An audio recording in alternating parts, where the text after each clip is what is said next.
Let's start with you, Conchetta. Who is Paul to you? Oh, hi, Paul. So handsome. So this is Paul, my acupuncturist, and he once accidentally left a needle in my head. Ooh. All right, Harley, who is Paul to you? This is Paul, and I once got him to quit a job for me because I was too much of a coward to do it myself. And Frank, who is Paul to you? Oh, so handsome. This is Paul. It's good to see you, Paul, again.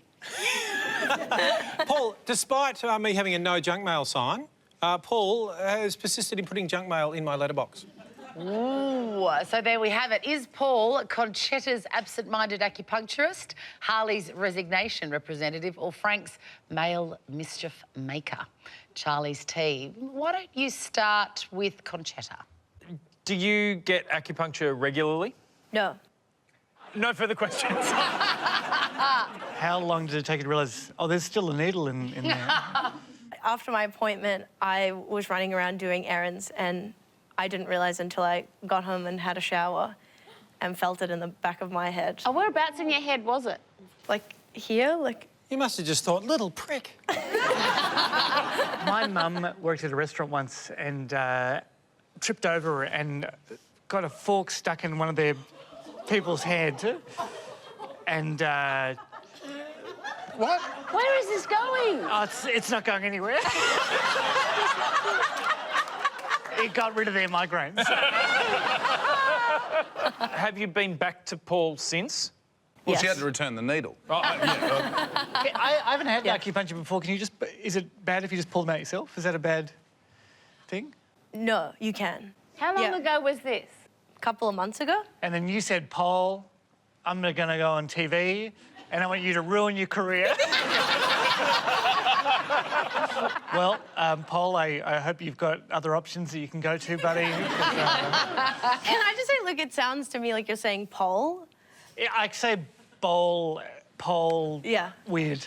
Not a ball. Paul. Paul. Paul. Paul. It sounds like this like you're saying Paul. Like I'm friends with a Paul. Any more questions for Conchetta? I got more about how to say Paul. Let's direct some questions to Harley. So, Harley, what was the job that you were quitting? This one. Paul, have you got something you'd like to say? No, I worked at Red Rooster. What was your job at Red Rooster? I was a chicken technician. What did that Story involve? checks out. I would check the chickens. For what? And if they were asleep, I'd push them over. No, I worked in the kitchen. Did you do that thing where you don't show up for your shift and then P-Dog has to say, oh, Harley's quit? Yeah, no, I got Paul to call. And so he rang up on your behalf. Was he ringing pretending to be you quitting? No. So he just rang up and said, Harley quits. Yeah, he's more polite than that, Charles. He said, hello, this is Paul. I'm a friend of Harley's and he quits. Did you ever think that maybe you could just ask for the night off to go out? Or did you... It seems like something I could have done. I don't like confrontation. And I was worried that they would say no, and so I thought the best option is to never go back again. Frank, remind us again who Paul is to you. Well, Paul is a friend of mine who, although I've got a no junk mail sign on my letterbox, he puts junk mail into my letterbox that's got a no junk mail sign on the letterbox. Does Paul deliver junk mail as a job? No. No, So it's a bit of a running joke. It's a specific piece of junk mail. Oh, what's the specific piece of junk mail? It's a single piece of Coles, get all your bargains from Coles this week, junk mail, glossy sort of thing. But it's just the one item. And how often does he do this? It'll turn up in our letterbox, I would say, about once every 3 days. Because it's kind of a kooky little thing between our family and their family. Because what happened was we were talking out on the street and he had the piece of junk mail in his hand because it had just been put in his letterbox. And we were talking about something else. I think it might have been, this might not be right, but the community garden that he works in at the Fitzroy Housing Commission flats or something like that.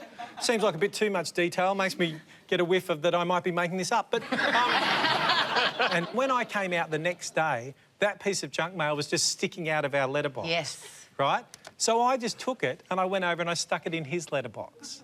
Right? And then it was probably about 2 days later that appeared back in our letterbox. And that was about...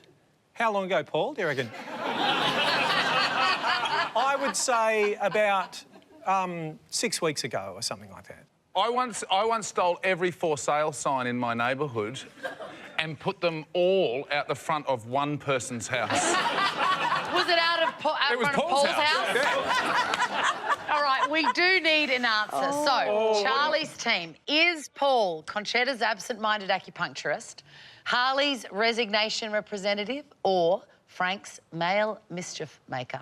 Yeah, I'm a bit Red Roosterish. Oh, you Red I'm Rooster? thinking I would he's Harley. say that Harley probably wouldn't get someone else to do it for him. Oh, okay.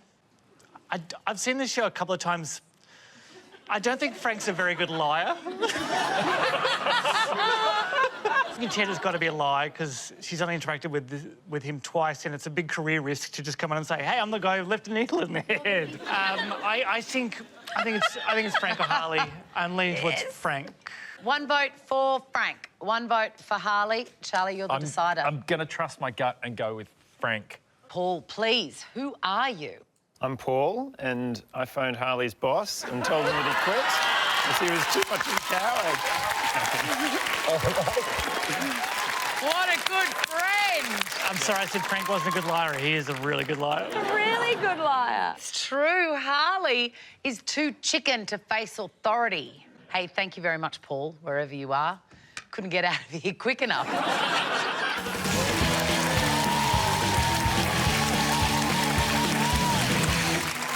So, Joel, how do you know Stavros? This is Stavros. Stavros is my hairstylist who leads a global team of hairdressers whose job it is to keep me perfectly groomed at all times, no matter where I am. Jackie, who is Stavros to you? Not much these days, but this is Stavros, and I had the pleasure in sacking Stavros because he got pushy at the delicatessen in my local supermarket. Ooh, and finally, Frank, who is Stavros to you?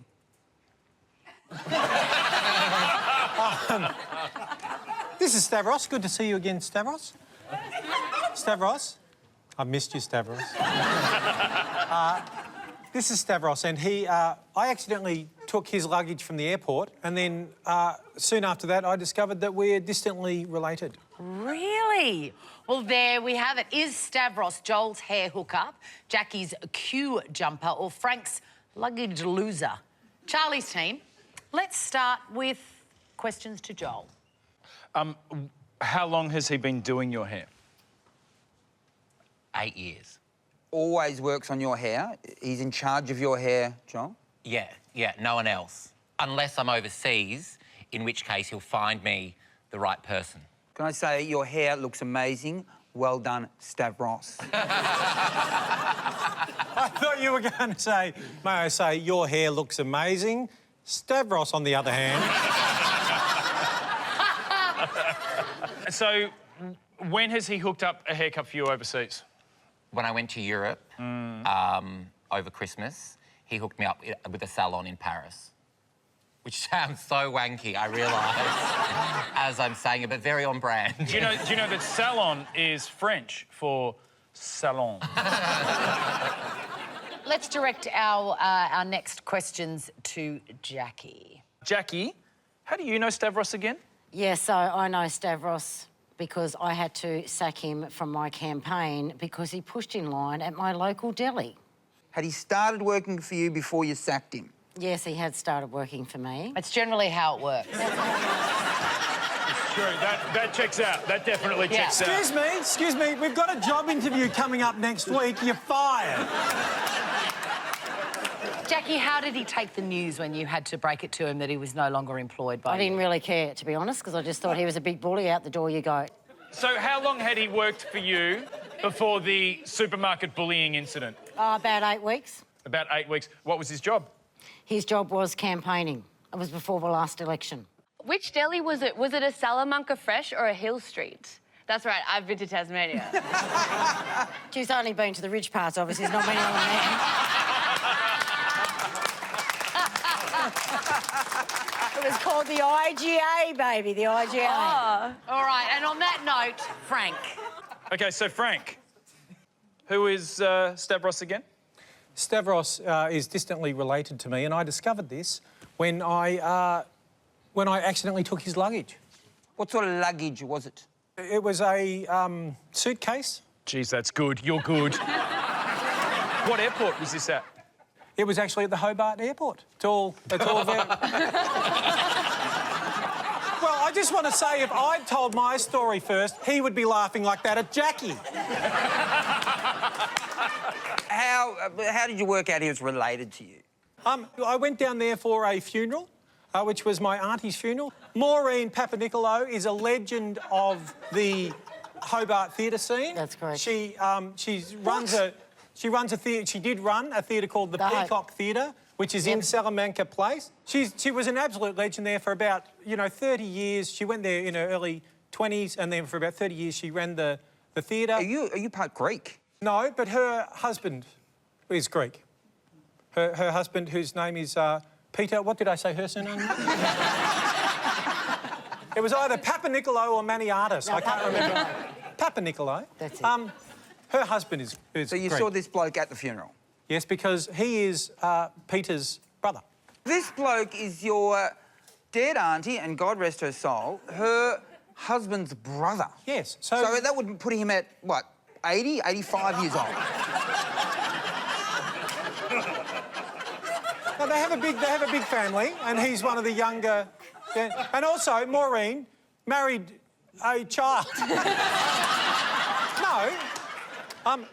I got the suitcase from the airport, and I opened it up, and I realised I had the wrong suitcase. We've only got about an hour to get there. Can't go like this. Oh, there's a suit there. I went, maybe it fits. I put on the suit, and it was a little bit small for me, but I thought, I reckon I can get away with this. So I wore like a slightly too small suit, and I got to the funeral, and there was Stavros in a slightly too big suit.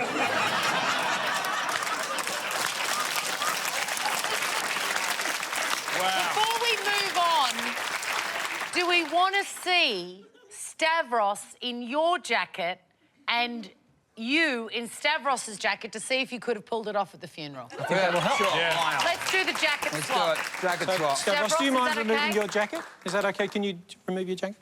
Okay. There's no way. Look how Wow, fit... you're in good shape, Stavros. yeah. Stavros is a real... You're in great shape for an 85-year-old man, I tell you. OK, that jacket would work. Absolutely. A little bit David Byrne from Talking Heads. Let me see, Frank. Yes. Maureen would absolutely love that. So sad, isn't it? Yeah. She's gone through. Yeah, having seen this, I absolutely believe Frank is bigger than Stavros. 100%. All right. 100% believe that. We need an answer. So Charlie's team, is Stavros Joel's hair hookup, Jackie's queue jumper, or Frank's long-lost relative luggage loser? I mean, my question is, do you believe any of these people? I don't. Absolutely no. no. Jackie, I don't believe, because I saw Stavros with, without a jacket on, and there's no way Jackie would sack someone that fit. Jackie. Yeah, I tell you what, Columbo over here is onto something. And I think there's a connection between Joel and Stavros. I think we're going to go with Joel. Stavros is Joel's hair hookup. All right, Stavros, go ahead and reveal your real identity. I'm Stavros, and I make sure Joel's hair is perfectly groomed. I love you. The best in the biz. I'm sorry. So gorgeous. It is, of course, true. Joel has a network of hairdressers around the world. How did a gay man establish a network of hairdressers? That hair, Stavros, that hair, that is brilliant hair, man. You have done well. You know what? You know, you don't focus on yourself, you focus on others. Everybody put your hands together for the magnificent Stavros.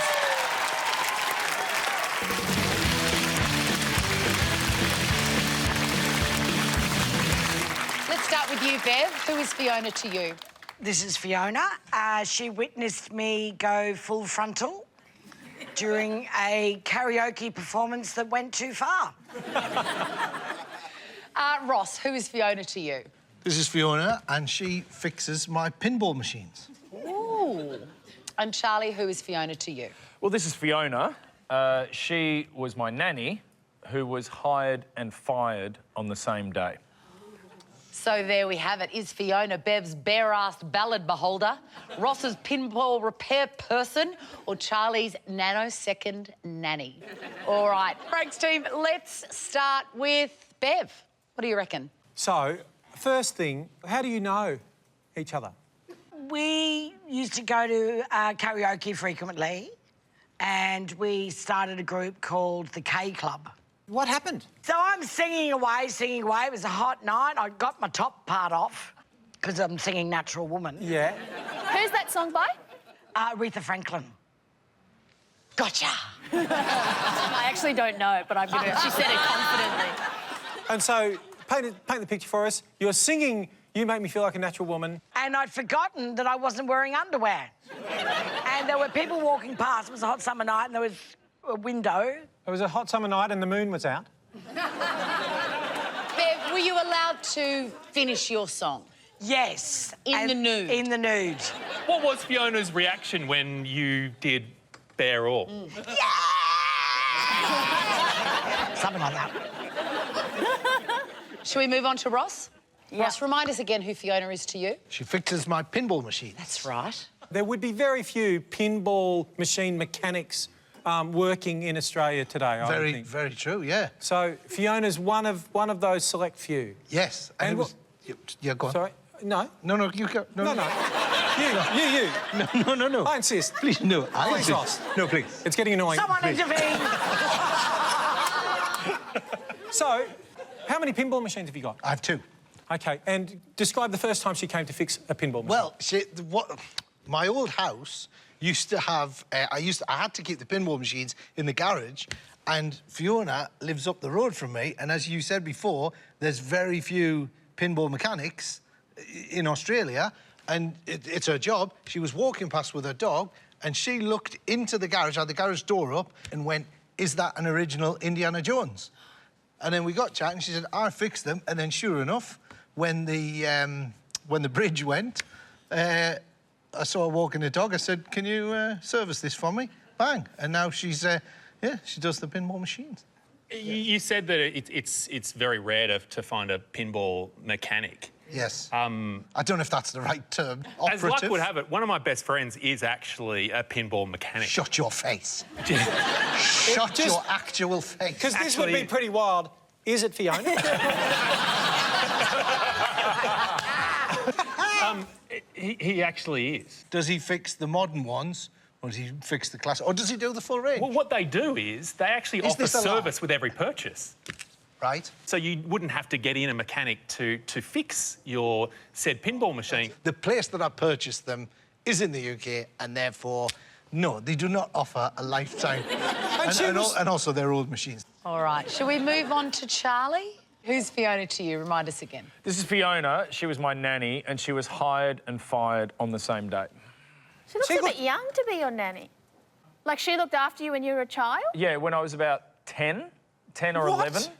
And she was about 6. Too old to be looked after. No, she was 19, 20 at the time. No, she You want wasn't. us to believe that this woman is 10 Okay, years can older I just than say you forced me to do something I did not want to do?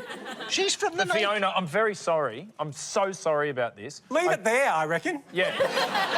With absolute certainty, you are wrong about Fiona's age.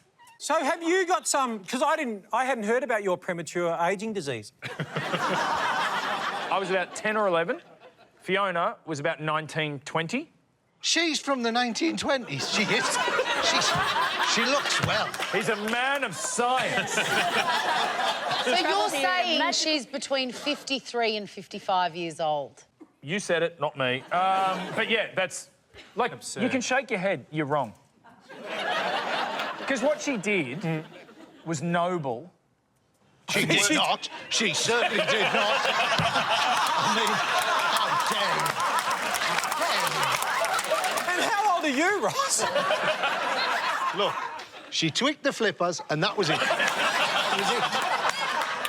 That was it. OK, what did she do? So, she was hired to be my nanny. I snuck one of my mum's cigarettes and tried to smoke a cigarette. Fiona stopped me from smoking it, and then my mum got home and smelled smoke in the house. Fiona covered for me, and she said she had been smoking. And Mum asked her to leave because she'd said no smoking in the house. It was a rule. The smoking would explain the premature ageing, though.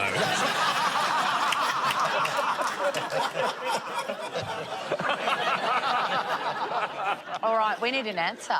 Is Fiona Bev's bare-assed ballad beholder, Ross's pinball repair person, or Charlie's nanosecond nanny? I mean, I just think people who repair pinball machines probably look like massive weirdos. So you think it's Fiona? you think it's Ross? No, not at all. If you're into pinballs, you look like this guy, you know what I mean? It's a good point, well made, that. Yeah. OK, what are you thinking, Chris? I'm just not convinced Charlie has ever smoked a cigarette in his life. Well, at one point was smoking over 2 packs a day. I mean, he wasn't smoking them. Fiona was smoking them for him.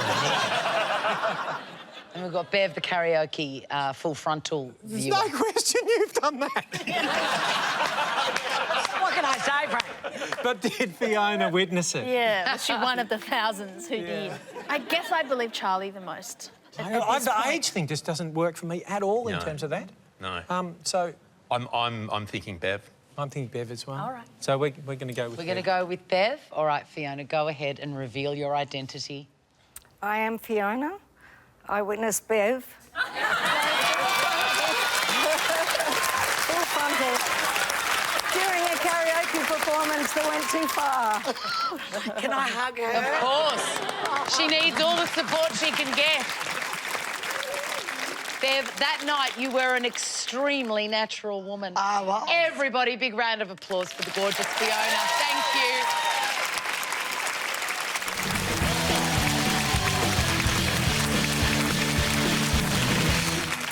All right, let's get straight into it. Em, who is Carl to you?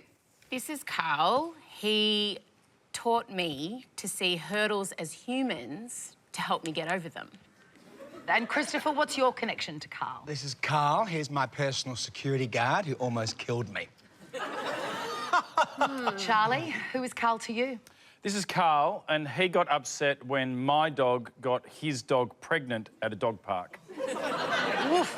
So there we have it. Is Carl M's hurdle helper, Christopher's sloppy security, or Charlie's displeased dog owner?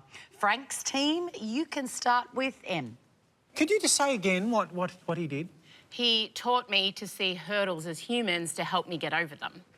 I was a hurdler. I was known for hitting the last hurdle in every race I ever did. It was a psychological thing. Right. So Carl felt if I had a personal connection to it, I wouldn't try and smash it with my knee full tilt. How old were you when you hurdled? Probably started around 10, and then I tore both my hamstrings just after I qualified for World Juniors, humble brag. Wow. And my career was over. So did you personalise every single hurdle or just the last one? I personalised every single hurdle, but the last one, the first 9 hurdles were people I didn't really care that much about. I had to really, like, crescendo to the person I loved the most in the world for the last hurdle. So who was the last hurdle? My grandmother, Denise. Oh, yeah. Oh, that's nice. Did you ever knock Denise over? Many, many times. Oh, no! Yeah, I didn't say it was a good technique. Yeah. All right, let's move on to you, Christopher Pine. What is your connection again to Carl? Carl was my personal security guard who almost killed me. And did your wife ask him to do that?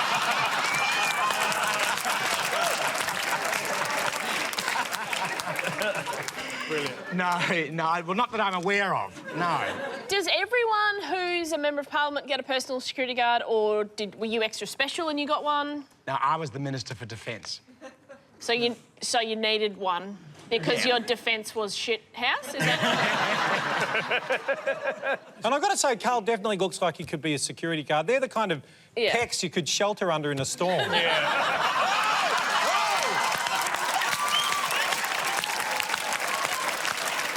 Wow. Carl! Oh.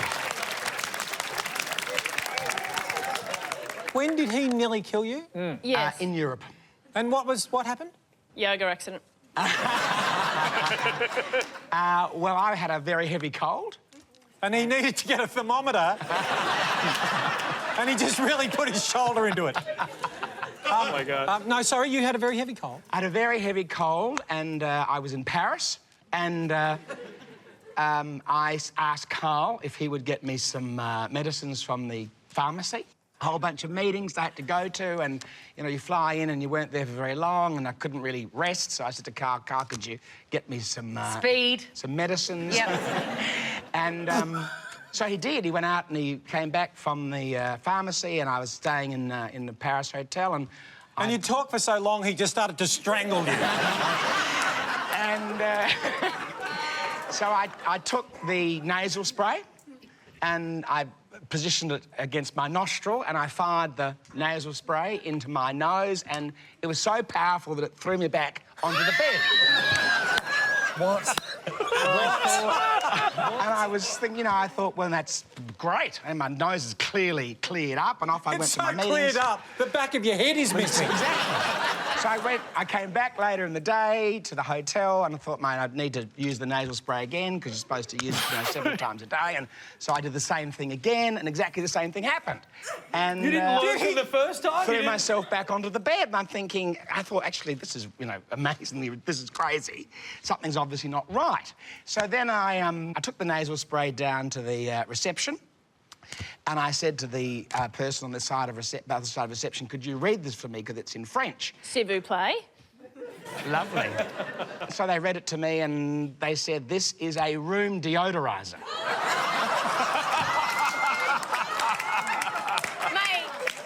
All right, Charlie, what is your connection to Carl? This is Carl, and Carl got upset when my dog got his dog pregnant at a dog park. Lies. Carl has no emotion. Next. I think if you upset Carl, you'd be dead by now. What kind of dog do you have, Charlie? I have a Scottish Terrier. What kind of dog did or does Carl have? A greyhound. Ooh. So there was a little stepladder involved, was it? No, I don't know if you've... I don't know if you've ever watched dogs make love. The greyhound, presented. I don't know why I looked at you when I said that.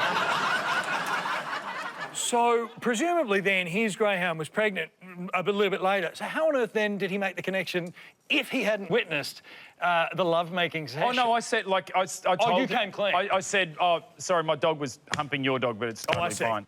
Did the fornication end in puppies? It did. Oh. And that is actually what really caused the trouble. Oh. When the dogs were born, they had, like, little beards. Like, they had, like, actual, like, tufty little facial hair. And so not greyhound looking at all. I'm seeing Scottish, what are they called? Scottish Terriers. Scottish Terriers with just really long legs.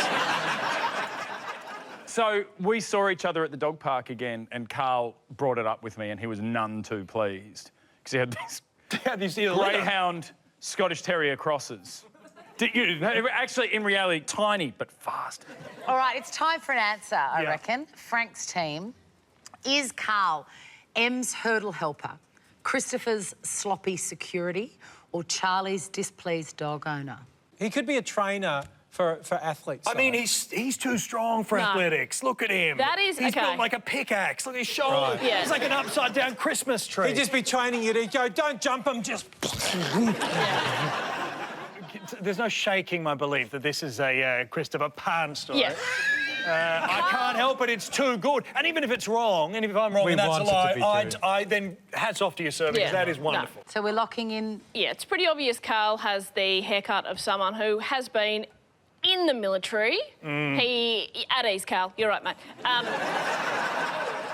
That is the 1,000-mile stare. I've hung around a few army boys in my time, Carl. It's unanimous. We're saying Carl is Christopher's friend. Carl, please reveal your identity. I'm Carl, Christopher's personal security guard, and I almost killed him. Yes. Wonderful. Yes, it's true. Captain Carl nearly killed a cabinet minister. If it was with a candlestick, he would have won Cluedo. Thank you for your service, Carl. And we'll be right back.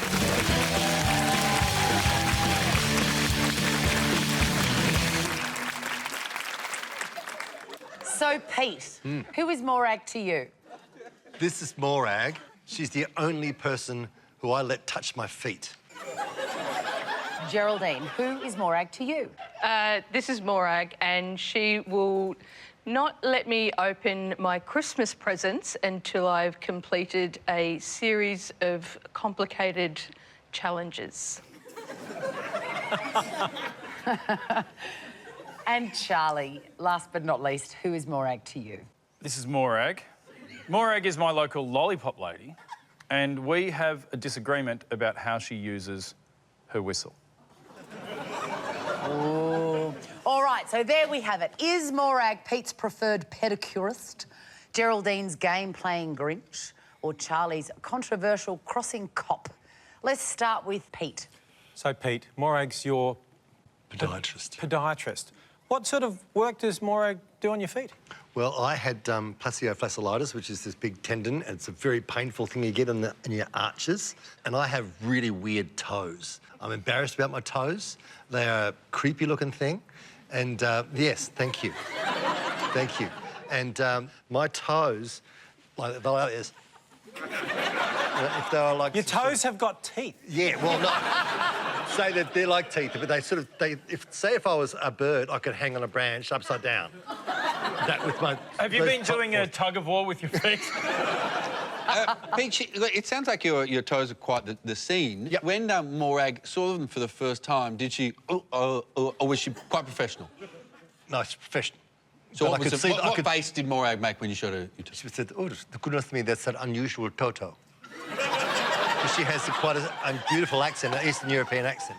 She says, it's your shoes. You've had things wrong with your shoes. Your feet are cuckoo.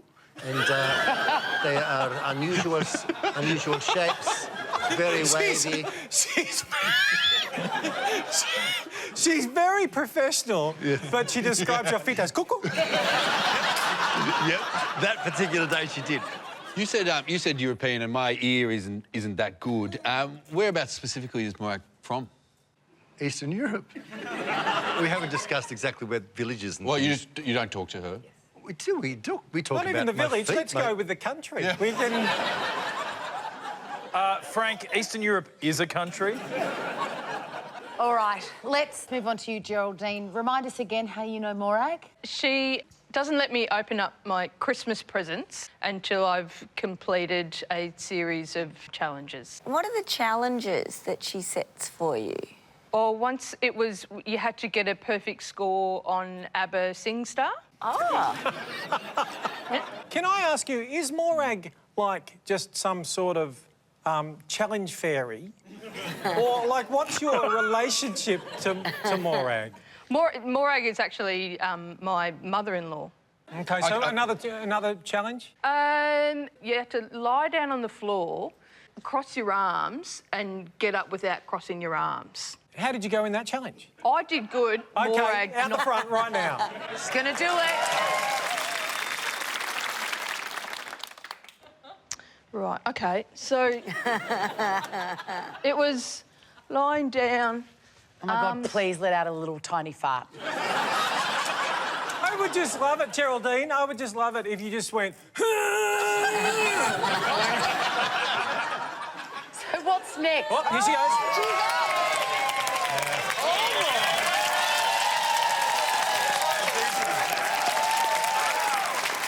You wonderful, strong woman. I love that. Like the Force. And we have That's proved amazing. beyond a shadow of a doubt that Geraldine can do that.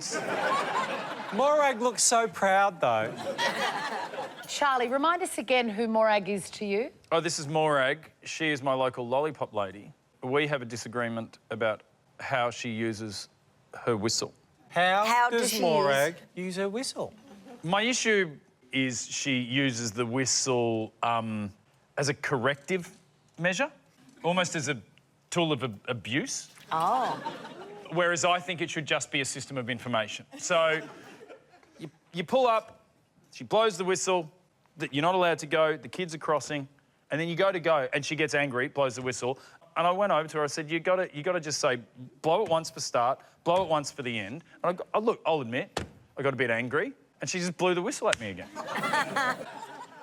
I can definitely see Morag as a lollipop lady, out there doing the good work. Frank, I agree with you on that bit, except she just looks like the gentlest. I can't imagine her fighting with anyone. I think she's got a dark side. Wow.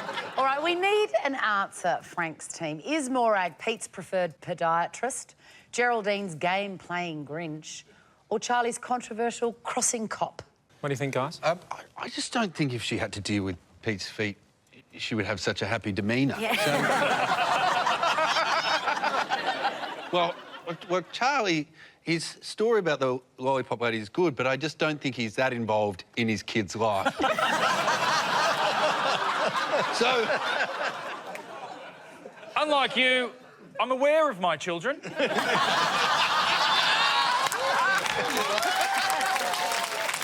know exactly where they are and what their names are. Yours is scattered to the four corners of the globe.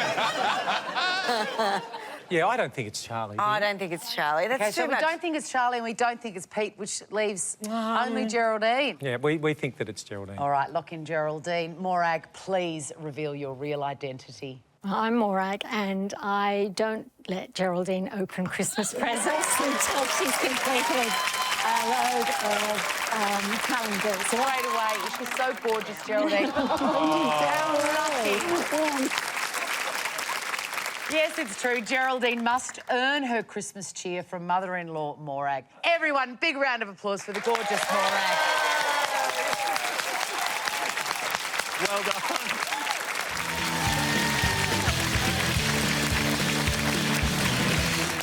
Nate Balvo, who is Christina to you? Christina and I met in a very weird way. We were once actually in an ill-fated flash mob. Steph, who is Christina to you? This is Christina. Together we have composed over 100 songs with titles including Millipedes, Cheese and Oil Spill Kids. OK, and Charlie, what is Christina's connection to you? This is Christina. She's my personal trainer, but she dropped me as a client for being too chatty. All right, so there we have it. Is Christina Nath's ill-fated flash mobber, Steph's songwriting soulmate, or Charlie's impatient PT? Frank's team, let's start with Charlie. How long ago, Charlie? About 18 months ago. So she during lockdown, was it? No, it was between pandemic. During... Charlie broke lockdown. Bring him in. No, during the first lockdown, I was really unfit, didn't exercise enough at all. But Christina, we had about 6 sessions together and then we stopped. And that was the thing. We were talking so much, I wasn't working out much at all. And Christina's a professional and she was like, do you know what? We're not actually doing enough working out. What were you chatting about? The Bachelor. So the thing is, Christina loves The Bachelor and I'm a massive fan of The Bachelor as well. Oh. Name 3 American bachelors. Chad, Tom, and... Andrew. No. What? I'm giving you names. Yeah, I know, their names. Nath is coaching Charlie. Wouldn't she have just said to you, hey, Charlie, a little less of the chatting, and then you just disregarded that? Yeah, pretty much, because I wasn't that fit and I was kind of procrastinating in the workout. So Christina asked you to stop chatting and actually work harder. You ignored that. Is that because she's a woman, or is that because you have... Well, why did you not listen? Also, were you talking so much because you were so deeply lonely? That got dark. I'm married with children. I I dream of being alone. Have you found another personal trainer, maybe who's a man, who you listen to? We got him. We got him. We got him. Yeah, it's on the ropes. I'm not sure you understand the point of the game. What we do is we go into the studio, regardless of what happens, we try to destroy your reputation. All right, I reckon move on to Nath. Just tell us what a flash mob is, for those people who don't know. A flash mob is when a group of people start doing a perfectly in-time dance in public and everyone else in the area doesn't know that it was about to start. And you film it and you go viral, blah, blah, blah. Can you also tell us what an emoji is? we're just catching up. What happened? 8 or 9 years ago, I was on the street team of a radio station, drive the cars around and give out cans of Coke. And one day at Fed Square, the competition was for someone to do a flash mob, to try and get strangers to do the flash mob with them. And if they got the best one, it was like a trip to Fiji or somewhere like that. And Christina did that, but on the day it went a bit wrong and people thought she was like a crazy person on drugs because she was running around trying to get people to do the flash mob, and the police were called. Because isn't the whole point of a flash mob that it's a mob? Whereas if you're like a flash Uno, like it's not really the... So wouldn't there have been a group of people doing her dance moves with her? That was the point of the competition. She had to get strangers to join in the flash mob. Oh, I see. You would have had like a hype spiel that they used to do. You had like when they crossed you on air. Yeah, sorry, I don't believe you. So strap in, everyone. Hey guys, this is Casanova Nath Valvo. We're down here at Fed Square. The first 15 people down here walk away with a free can of Coke. See you soon.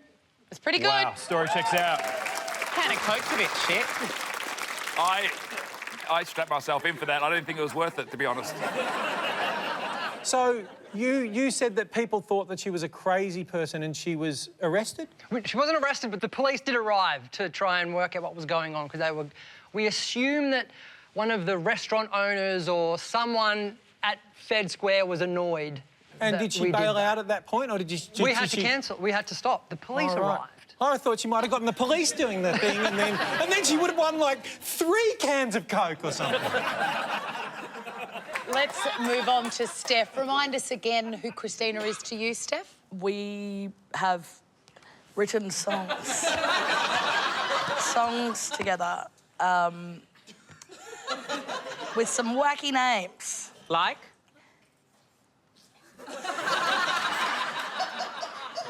Oil Spill Kids, Cheese and Millipedes.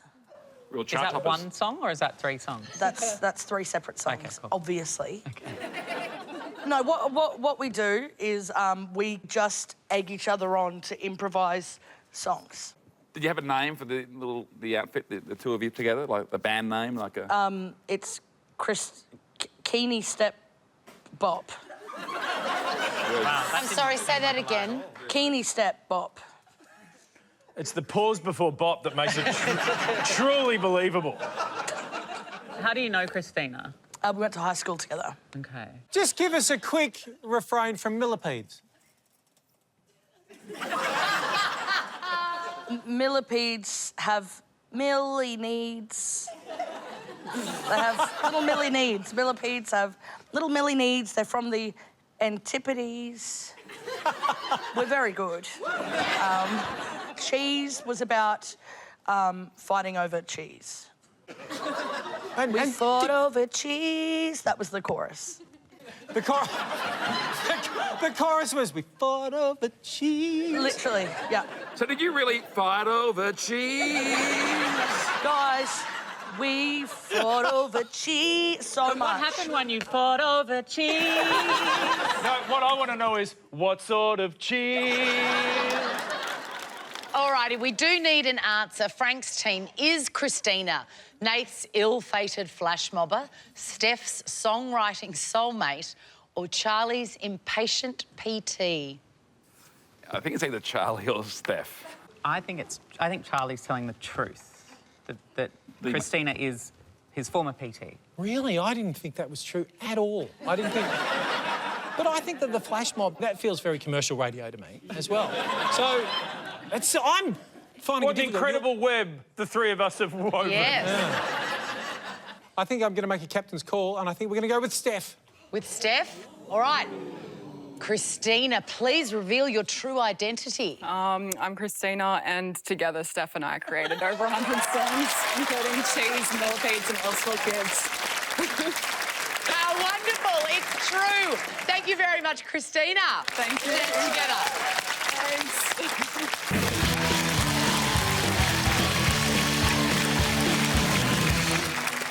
So, Dilrook, how are you connected to Hallie? This is Hallie, and she and I run a successful e-commerce business. Georgie, how do you know Hallie? This is Hallie. Hallie watched and said nothing as I ate dog food, believing it to be tapas. Charlie, who is Hallie to you? This is Hallie, and she is my least favourite niece. Oh, brutal. So there we have it. Frank's team is Hallie, Dilrook's business buddy, Georgie's Scooby Snack spectator, or Charlie's third-rate relative. I feel like there's no reason why she can't be all three. I couldn't agree more. Let's start with Dilrook. What are your questions for him? What's the e-commerce business that you run with Hallie? It's little non-precious jewellery. So little, like, friendship bands and things like... It started off as friendship bands. Shit. Sorry. I'm trying to get a plug in. Sorry, yeah. Please. No, but so they're not real stones. It's like theatrical stones that are kind of made of No, they're real stones. They're just not precious. OK. What's the website called? It's not a website, it's the Instagram account. And what's the Instagram account? Precious to me. OK, now I'm sorry. Yeah, exactly. How come you don't have any on? Because it's not something that I usually want to connect with my comedy stuff. When the pandemic happened, I realised being a comedian is very disposable. So I wanted to learn about selling stuff on the internet. And when I met Hallie, I saw what she was doing and she was selling it to her friends. I'm like, oh, that's really fun. Maybe this is my way of, you know, taking... Because she had no interest in going, you know, online and things like that. I'm like, can I take over that side of the business and be a silent operator in the background? What is your relationship with Hallie? How did you meet? Well, she is my girlfriend's niece. So, Dilrook, you and I are quite good friends. Mm-hmm. How come you've never given me any? Because I feel like our friendship is waning. Well, it is now. Let's move on. Georgie, just remind us, who is Hallie to you? This is Hallie. Hallie watched and said nothing as I ate dog food, believing it to be tapas. OK, so where was it, on the floor? Was it on a counter? Where? Yeah, like a kitchen bench top. So in a dog bowl? Or... In 8 dog bowls.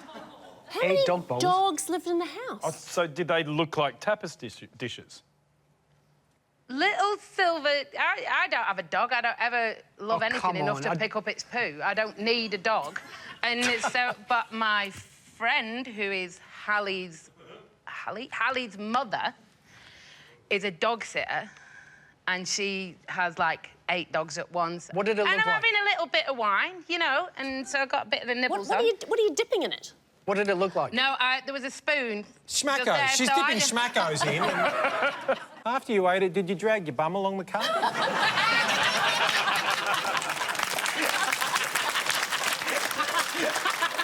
What's Hallie's mum called? Hallie's mum is called Nikki. And what's Hallie's mum's partner called? Paul... Is his name. Eventually, Georgie, did she interrupt your 8-course degustation? Eventually, she did, and has brought it up every time I've seen her since. All right, Charlie, remind us who Hallie is to you. This is Hallie, and she is my least favourite niece. Brutal. So, I have 2 nieces, but she's my least favourite niece on a list. What do you mean? Well, so her sister is Sarah, right? So my favourite niece, Sarah. Then the city of Nice, which is lovely. Then Nice biscuits, which are thoroughly underrated. I couldn't agree more. And then Hallie, my least favourite niece. Wow. Why is she your least favourite niece? Well, when she was born, I gave her a teddy bear with an Essendon football jumper on it.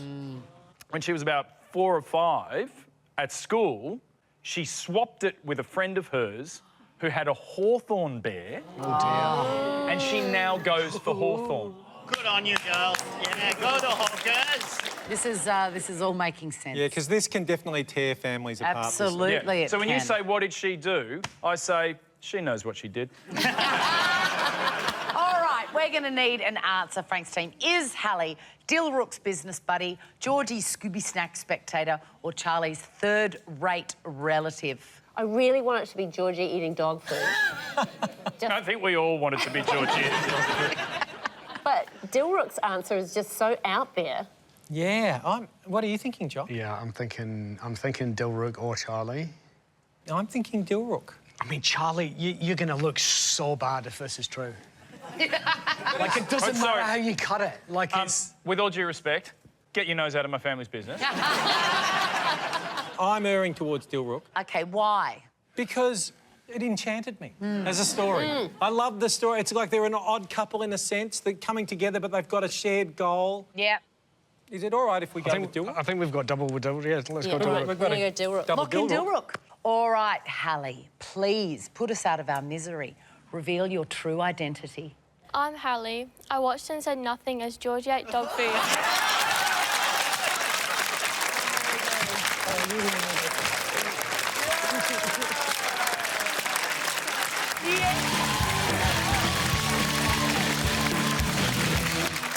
All right, Julie, who is Malcolm to you? This is Malcolm, and I once agreed to slather him head to toe in goose fat ahead of an open water swim.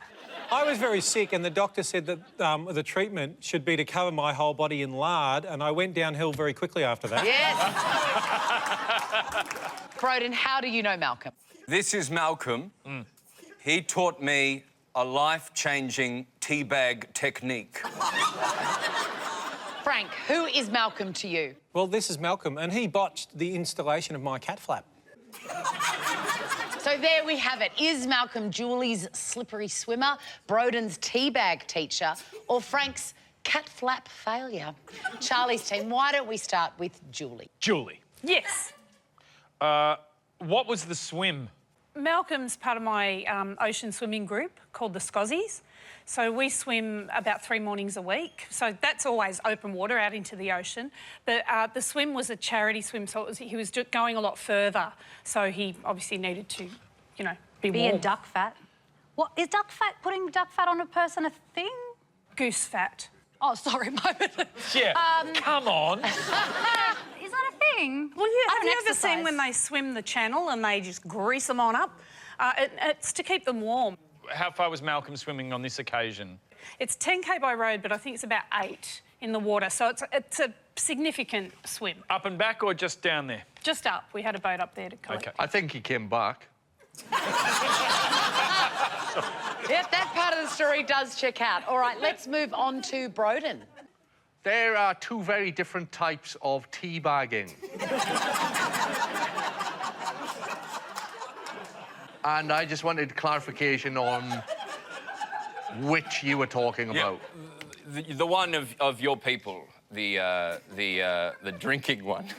Since he taught me this teabagging technique, I've never spilt a drop of tea in my life.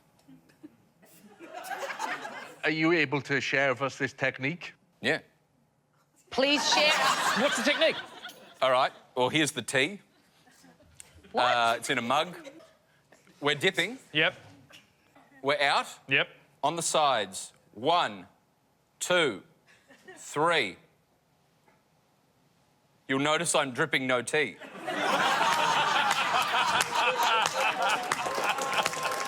That is amazing. Wow. So hang on, it's 1, 2, 3 On the touches side on of- the side of the lip of the cup. Yep. And that is enough to drain off excess liquid. Do it at home. You will not have a drop of tea fall anywhere between you and the bin. Frank, remind us again who Malcolm is to you. Well, to me, Malcolm is the gentleman who botched the installation of my cat flap. Do you have a cat? Not anymore. Got sliced after in the half. installation of the cat's guillotine. Yes is the answer, I probably should say. So the cat flap, where is the cat flap installed? Or where was it meant to be installed? Well, in the back door, going out into the garden. Okay. And he put it on, what, like the oven?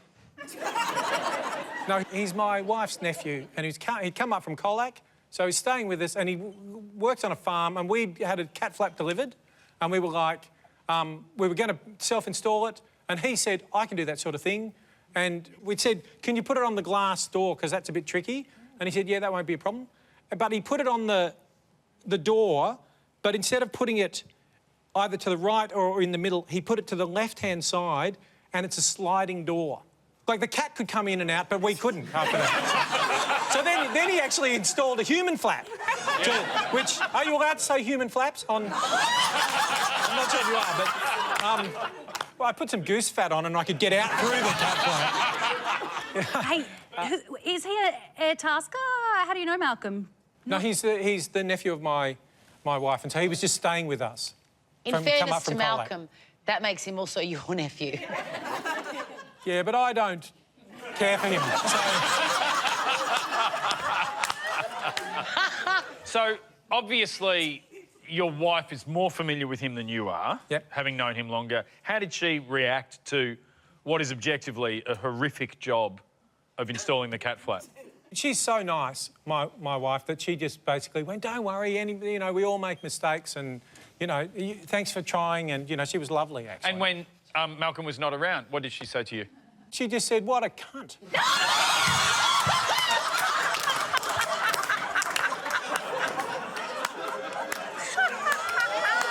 All right, we do need an answer. Is Malcolm Julie's slippery swimmer, Broden's teabag teacher, or Frank's cat flap failure? Julie's story's true. You think Julie's swimmer? Who do you think? I want it to be Frank. Right, I'm feeling like the cup of tea. Are you The kidding? teabagging has the ring of truth. Yeah. Are you going to go with your opinion, I am or are going you to going to exert consult? some executive control of this situation. Yeah, well, don't go with me. And we're going to go with Broden's teabag buddy. And Lloyd, you're okay with this? Yeah, you know, in the spirit of democracy. Malcolm, please reveal your identity. I'm Malcolm, and I taught Broden a life-changing teabag technique.